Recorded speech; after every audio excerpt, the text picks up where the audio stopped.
9:51 de la mañana, pues efectivamente están con nosotros la cientista Cynthia Sambo y el economista Bruno Seminario para darnos alguna idea de este volumen, de este esfuerzo, de este trabajo, que es entre utopía y academismo en realidad. ¿Cómo será el Perú en 50 años?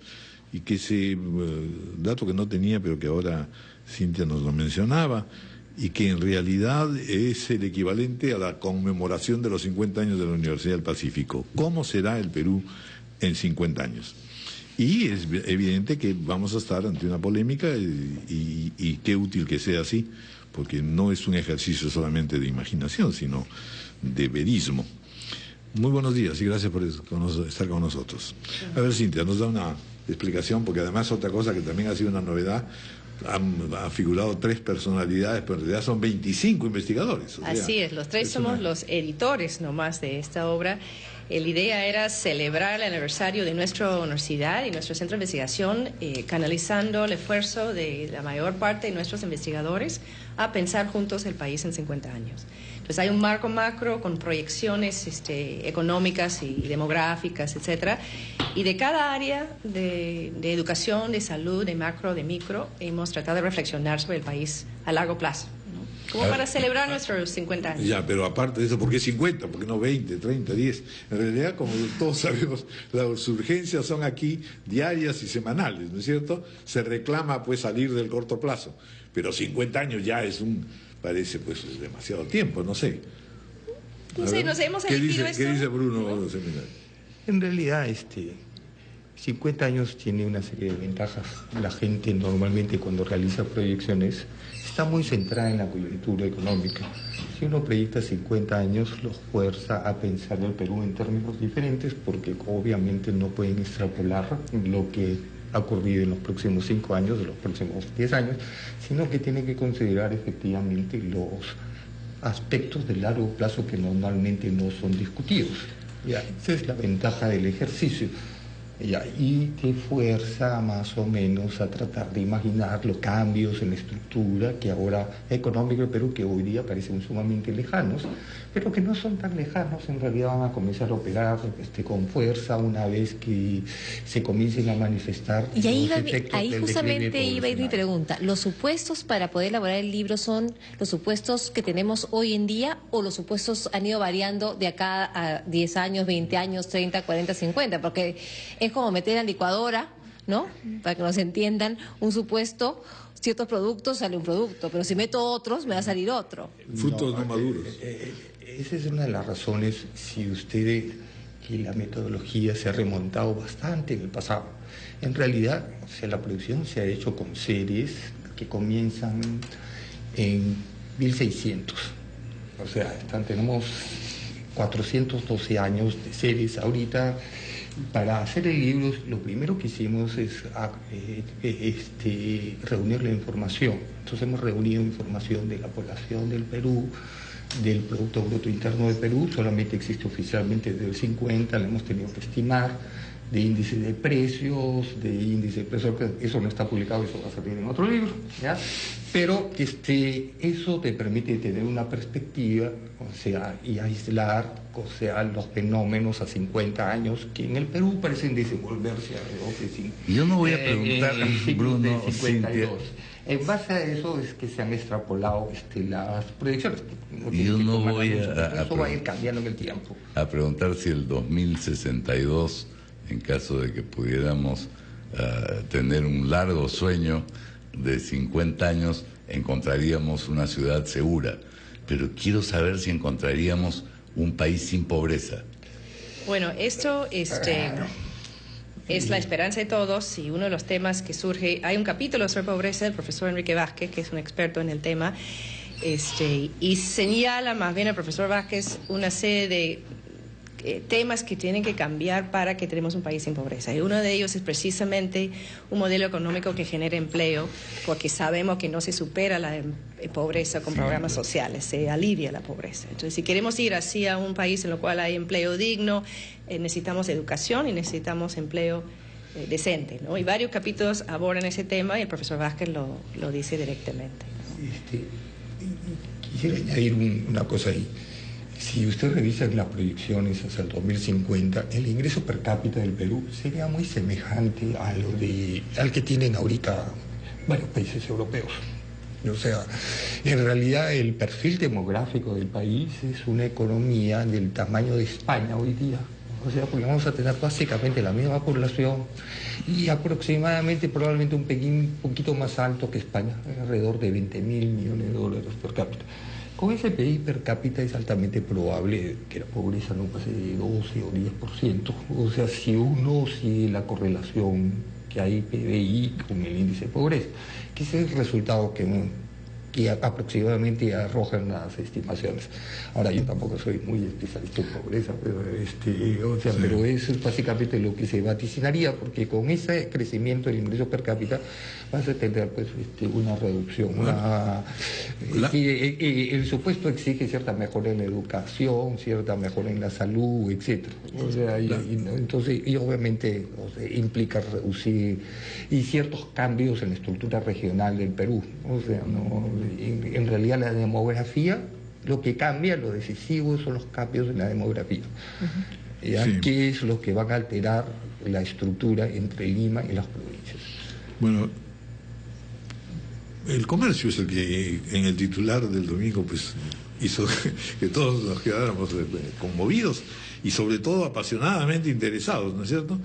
¿Qué cosa es lo que se quiere decir cuando se dice en 15 años puede colapsar el actual modelo económico del país? Es decir, que tenemos deficiencias, imagino. Obviamente todos los modelos tienen deficiencias. O sea, entonces lo que ocurre es que hay cierta... toda proyección económica hay que interpretarla en forma probabilística. O sea, no quiere decir que va a colapsar, sino que puede colapsar, que es una afirmación diferente. ¿Ya?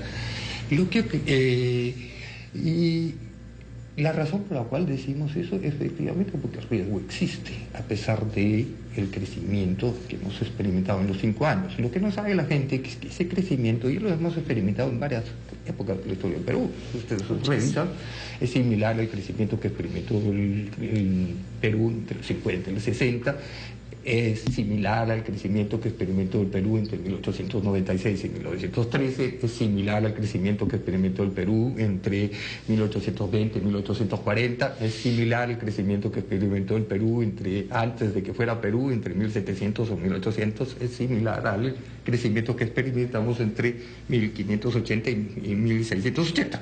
Entonces, en realidad, una cosa que hay que entender, que largos periodos de crecimiento no son usuales en el Perú. El pasado es característico de eso.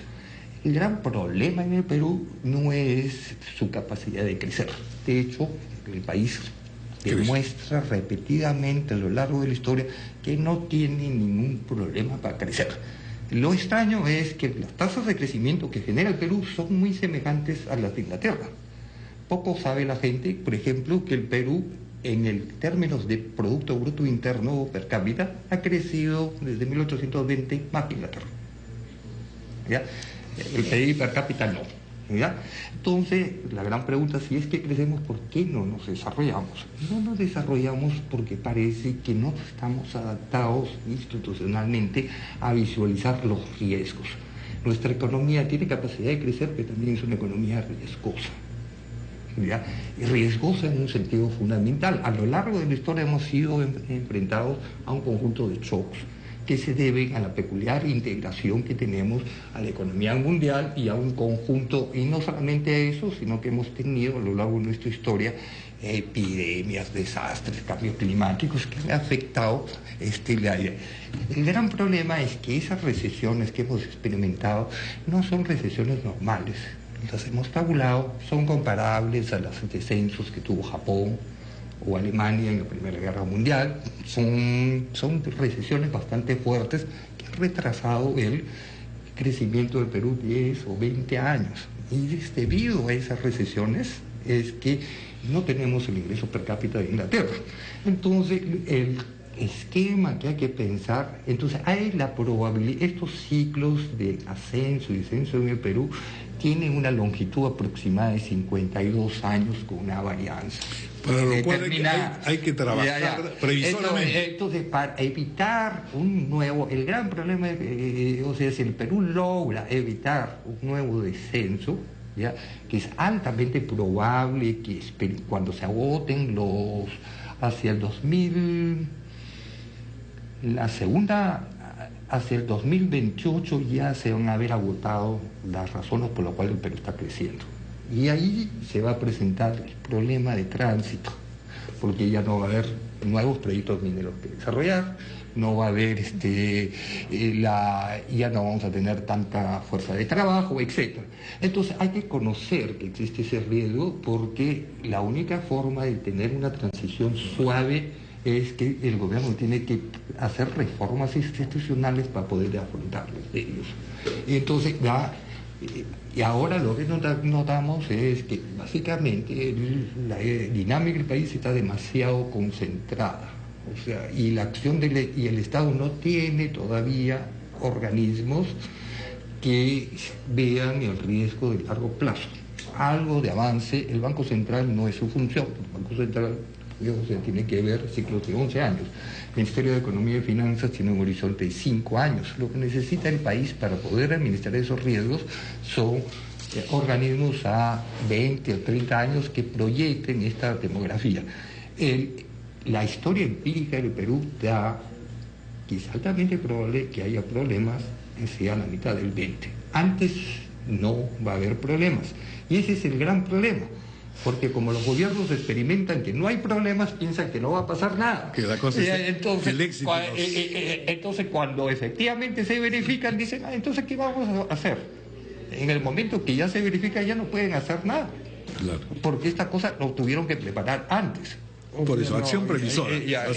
No solamente los gobiernos, también el sector privado, porque no es solamente el Estado que tiene que planificar, también el sector privado tiene que proyectar más allá de... Un tema mucho más frívolo y brevísimo. ¿Cuándo se presenta el libro y dónde? Este jueves 7 a las 7 de la noche en el auditorio Juan Julio Vic de la Universidad del Pacífico. Todos están bienvenidos, esperemos recibirlos. Sí, bueno, derivando la pregunta como consecuencia de la pregunta de Guido, en realidad sería muy interesante poder realizar algunas mesas redondas, porque de verdad que se trata de un trabajo excepcional, ¿no es cierto? Y amplísimo, no hemos tocado nada, por ejemplo, sobre cambio climático. Eso es para otro programa. Y educación, y en fin. Educación. Es decir, encantados, ¿no? Pensiones. Vamos a hacer un enfoque los sábados. Perfecto, excelente. ¿Ya? Tenemos varias personas que pueden venir. Bueno, muchas gracias. Gracias. Felicitaciones.